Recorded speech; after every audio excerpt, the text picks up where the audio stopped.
অন্তর্বর্তীকালীন সরকারকে গুরুত্বপূর্ণ বিষয়গুলো সংস্কারের জন্য যৌক্তিক সময় দেয়া হবে, এমনটাই বলেছেন বিএনপির স্থায়ী কমিটির সদস্য সাবেক মন্ত্রী ডক্টর আব্দুল মঈন খান।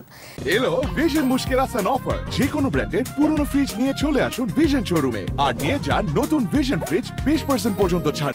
বিকেলে নরসিংদীর ভগীরথপুর ঈদগাহ ময়দানে এক আলোচনা সভায় প্রধান অতিথির বক্তব্যে তিনি এসব কথা বলেন। মঈন খান বলেন, ছাত্র জনতা অভ্যুত্থানের মাধ্যমে দ্বিতীয় স্বাধীনতা অর্জনের পর বর্তমান সরকারকে দায়িত্ব দিয়েছে। জনগণের ভোটে নির্বাচিত সরকারের কাছে দায়িত্ব হস্তান্তর পর্যন্ত সবাইকে ধৈর্য ধরার আহ্বান জানান তিনি। সভা শেষে বৈষম্য বিরোধী আন্দোলনে নিহত 4 জনের পরিবারকে আর্থিক সহযোগিতা প্রদান করা হয়। আমরা চাই একটি জনগণের ভোটে নির্বাচিত সরকার, তার হাতে তারা ক্ষমতা হস্তান্তর করে, কারণ এটাই হচ্ছে সৎ মানুষের নীতি, এটাই হচ্ছে সৎ রাষ্ট্রের নীতি।